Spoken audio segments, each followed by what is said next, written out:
O assunto agora é sobre dízimos. Velho Testamento, Malaquias, capítulo 3, versos 8 e 10. Roubará o homem a Deus? Todavia vós me roubais e dizeis: em que te roubamos?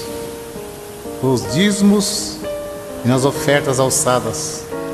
Trazei todos os dízimos à casa do tesouro, para que haja mantimento na minha casa. E depois fazer prova de mim, diz o Senhor dos Exércitos, se eu não vos abrir as janelas do céu e não derramar sobre vós uma benção tal, que dela vos advenha a maior abastança. Alguém levava um animal perfeito e o sacerdote negociava o animal perfeito e sacrificava um animal imperfeito no lugar. Nisso que eles estavam roubando a Deus. Digo sempre, Deus não usa dinheiro. Coleta é para o próprio bem do povo de Deus. Se Deus não abrisse as janelas do céu e não mandasse chuva, a terra não produzia alimento. As tribos de Israel receberam herança, menos a tribo sacerdotal, que era a tribo dos levitas. Eles não receberam herança, então eles recebiam parte do dízimos para se manter. Por isso que dizia, trazer os dízimos para que haja mantimento na casa do tesouro. Não se tratava de dinheiro, mas de mantimento. Não há mais casa do tesouro. Jesus disse, minha casa é chamada por todas as nações casa de oração. Evangelho segundo Mateus, capítulo 10, versos 5 ao 10. Jesus enviou esses 12, ele ordenou dizendo, não ireis pelo caminho das gentes, nem entreis em cidade de samaritanos, mas ide diante as ovelhas perdidas da casa de Israel. E indo pregai, dizendo, é chegado o reino dos céus. Curai os enfermos, limpai os leprosos, ressuscitai os mortos, expulsai os demônios, de graça recebestes, de graça dai. Não possuai ouro, nem prata, nem cobre em vossos cintos, porque digno é o operário do seu salário. Nem alforje para o caminho, nem duas túnicas, nem alparcas, nem bordão, porque digno é o operário do seu alimento. Podemos cumprir com alegria a missão de anunciar o Evangelho da graça. Jesus já pagou a nossa salvação com o precioso sangue que ele derramou no duro madeiro da cruz. E enviando o apóstolo disse, de graça recebeste, de graça dai. Não precisa explorar ninguém. A parte material, Deus tudo provê na nossa vida. Jesus Cristo, sendo Filho de Deus, não poderia vir desfazendo a lei de Deus. Tanto é que ele foi circuncidado ao 8º dia, segundo o uso da lei.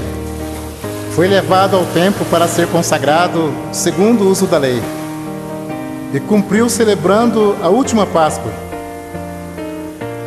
Então ele cumpriu a lei e trouxe a graça. A lei e os profetas duraram até João. A graça e a verdade vieram por Jesus Cristo.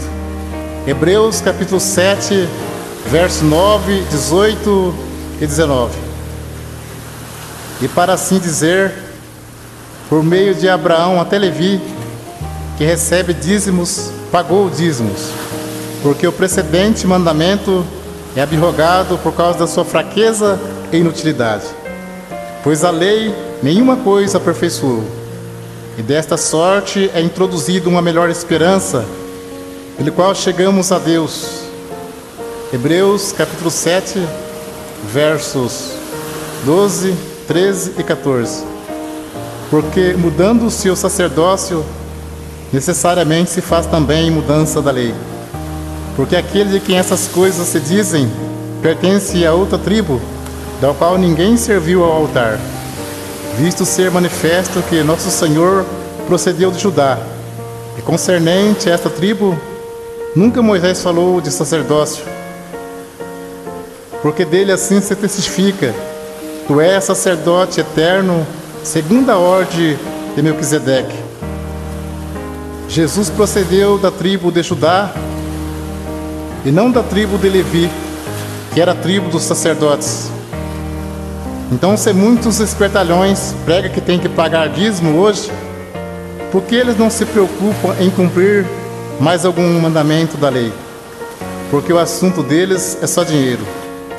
Procura enganar, sendo que dízimos era para que houvesse mantimento na casa do tesouro.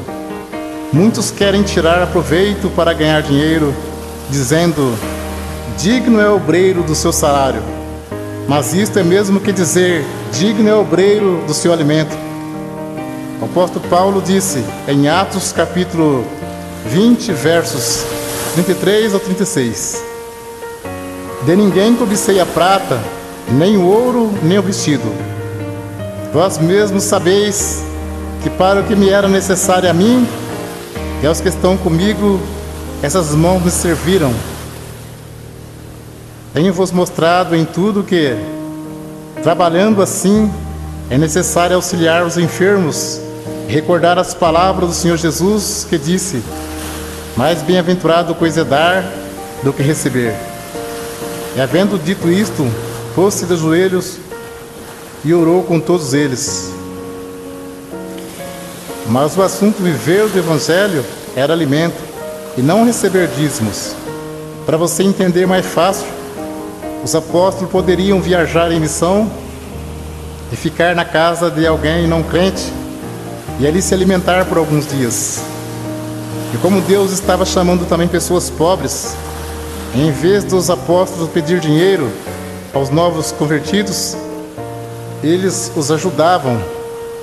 Vamos ler aos Romanos capítulo 15, versos 26 e 27. Porque pareceu bem a Macedônia e a Acaia fazerem uma coleta para os pobres dentre os santos que estão em Jerusalém. Isso lhe pareceu bem, como devedores que são para com eles, porque se os gentios foram participantes dos bens espirituais, devem também ministrar os temporais. Confira esse assunto com atenção. Paulo disse em 1 Coríntios, capítulo 9, verso 12 ao 14 e 15 ao 18. Se outros participam deste poder sobre vós, por que não mais justamente nós? Mas nós não usamos desse direito, antes suportamos tudo para não pormos impedimento algum ao Evangelho de Cristo. Não sabeis vós que os que administram o que é sagrado comem do que é do templo, e que os que de contínuo estão junto ao altar participam do altar? Assim ordenou também o Senhor aos que anunciam o Evangelho que vivam do Evangelho. Mas eu de nenhuma destas coisas usei, e não escrevi isso para que assim se faça comigo, porque melhor me fora morrer do que alguém fazer vã esta minha glória. Porque se anuncio o Evangelho, não tenho do que me gloriar, pois me é imposta esta obrigação. E ai de mim se não anunciar o Evangelho. E por isso, se eu faço de boa mente, terei prêmio. Mas se de má vontade, apenas uma dispensação me é confiada. Logo, que prêmio tenho que, evangelizando, proponha de graça o Evangelho de Jesus Cristo, para não abusar do meu poder no Evangelho. E Paulo disse: outras igrejas despojei, deixando de receber salário, para vos anunciar de graça o Evangelho de Jesus Cristo.